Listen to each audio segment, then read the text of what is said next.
Posso deixar de usar óculos? É das perguntas mais frequentes na consulta de oftalmologia hoje em dia, em particular da consulta de cirurgia refrativa. A divulgação e o acesso a informação cada vez mais precisa e específica nas redes sociais acerca das várias cirurgias para deixar de usar óculos faz com que estes doentes nos surjam na consulta com imensas perguntas, com imensas dúvidas e nós temos que estar capacitados para as responder da melhor forma. Este é o Oftalmo GPS, onde ver mais longe é só o começo.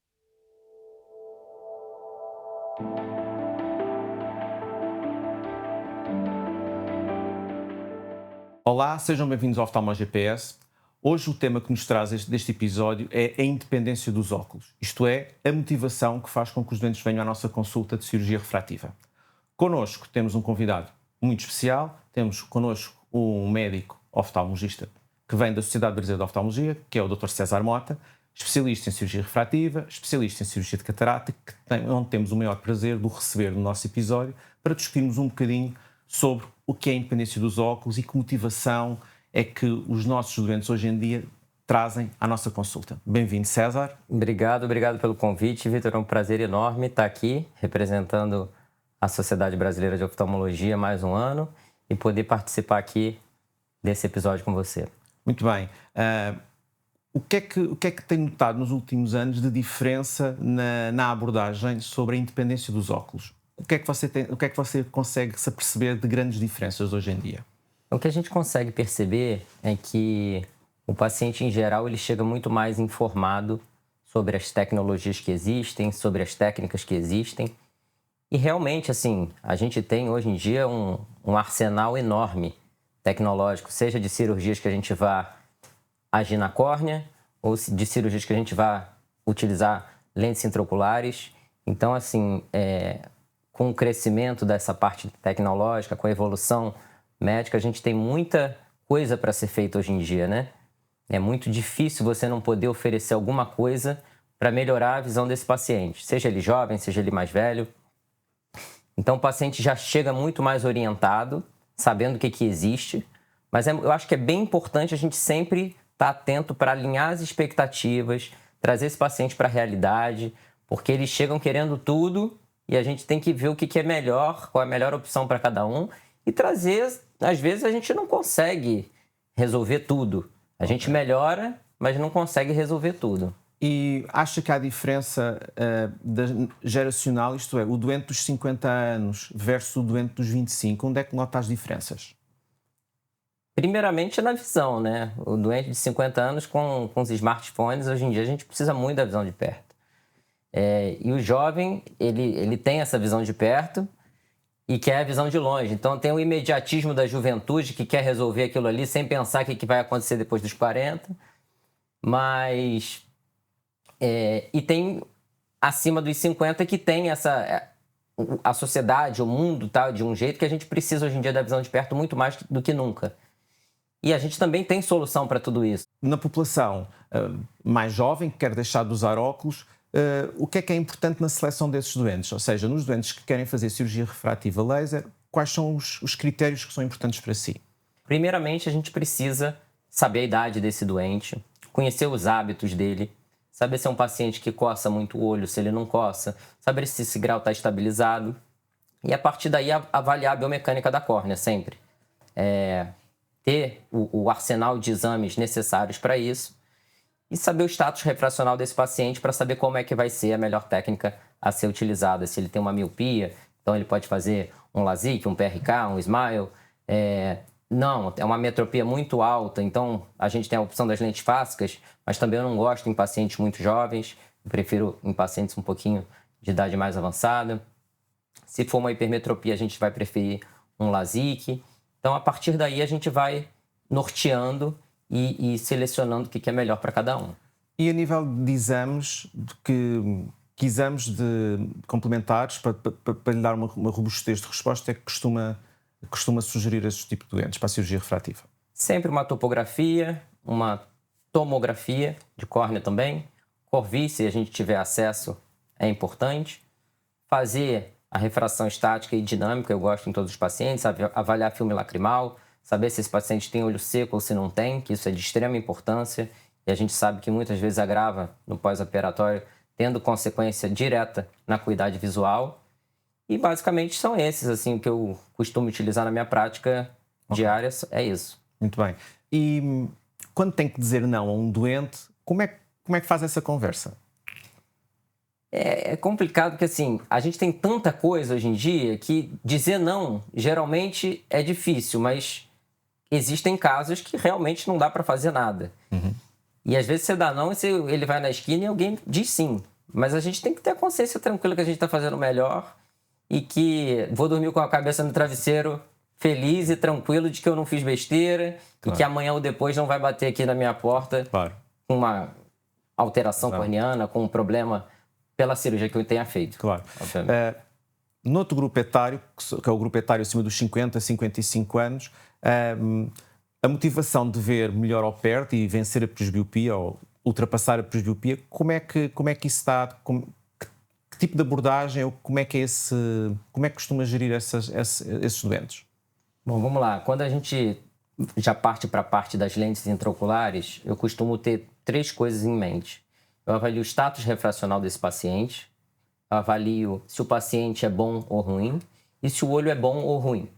Quando eu falo de status refracional, eu não falo de refração, eu falo como é corrigida essa refração. Certo. Ele usa lente de contato, ele usa óculos, ele faz monovisão, não, ele usa lente de contato multifocal. Isso vai dar uma pista do que é que vai oferecer ao doente a seguir, não é? Exatamente. Por exemplo, um paciente que coloca uma lente multifocal, lente de contato, ele já tolera mais a perda de contraste. Então, provavelmente, ele vai se adaptar melhor a uma lente difrativa do que um que não tolere isso. O paciente que faz uma monovisão, eu posso manter e continuar isso, que eu já sei que é um sucesso. Além disso, do status refracional, eu vou avaliar o olho desse paciente, se o olho é bom ou se o olho é ruim. Quando eu falo de olho bom, eu falo de anatomia. Tem olho seco, não tem? Qual é o tamanho da pupila? Como é que é a biometria? Se é regular, se não é? Se tem uma simetria entre os olhos? Enfim. E, além disso, saber se o paciente é bom ou não. Quando eu falo de paciente é bom ou não, eu penso no perfil psicológico desse paciente. Se é um paciente que é gente boa, que colabora, eu tiver que fazer um retoque no pós-operatório porque não ficou ideal, ele vai ser muito mais colaborativo do que outro que às vezes já chega mal-humorado, que não gosta de conversar. Então, assim, analisar também os hábitos desse paciente, saber o que ele faz, o que ele não faz. Isso aí vai ter implicação direta em que eu preciso oferecer para esse paciente. Então, basicamente é isso. É saber do olho do paciente, se ele é bom ou se é ruim, se o paciente é bom ou ruim e o status refracional. Muito bem. E, mais ou menos, para si, nestes doentes da presbiopia, que tipo de lentes é que adapta consoante o estilo de vida do doente? Tem esse cuidado? Eu tento levar em consideração o estilo de vida juntamente com o que o olho desse paciente me oferece. Por exemplo, um paciente que chega comigo com uma retinopatia diabética, eu não tenho como oferecer uma lente difrativa. Claro. Então, assim, eu posso tentar oferecer uma monovisão para ele, tentar, às vezes, uma monofocal plus, mas, assim, não tem como... Às vezes, tem coisas que você não... Quando o paciente chega com o olho ideal, eu ofereço de acordo com o que ele precisa. Ele precisa de tudo? Eu te ofereço uma trifocal. Não, eu gosto de ficar ao ar livre, faço pouca leitura, então prefiro um foco estendido que não vai comprometer tanto longe e ao mesmo tempo vai dar uma liberdade para ele ler um cardápio, ver um smartphone. Então, assim, eu vou tateando e vou utilizando uma informação aqui, outra ali, um hábito do paciente também e vou juntando tudo. Ou seja, nesta gestão da presbiopia, o tempo de consulta é fundamental, na sua opinião? Obviamente. E eu não gosto desses relatórios que alguns médicos botam para o paciente preencher e falar gosta disso, gosta daquilo, faz isso, faz aquilo. Eu prefiro conversar, porque na conversa você já percebe como o paciente você aprende com o paciente se você vai ter uma facilidade ou não nesse pós-operatório. Então isso aí facilita também já ajudar na seleção. Vai logo atraçando o perfil psicológico do seu doente. Exatamente. Muito bem. Então, se tivesse que me dizer 3 dicas fundamentais na gestão da cirurgia refrativa, que 3 dicas é que nos deixava? 3 dicas da cirurgia refrativa. Na gestão, na gestão da consulta com este tipo de doentes. Primeira coisa é trazer o paciente para a realidade, para você alinhar as expectativas. Isso é o mais importante. Prometer pouco para você poder entregar mais. Não colocar a visão dele em risco. Você tem que oferecer o máximo que você puder sem trazer prejuízo a esse paciente. Então, por isso que é tão importante você fazer uma análise do olho, fazer uma análise do paciente para não ter uma confusão aí na hora de fazer essa seleção.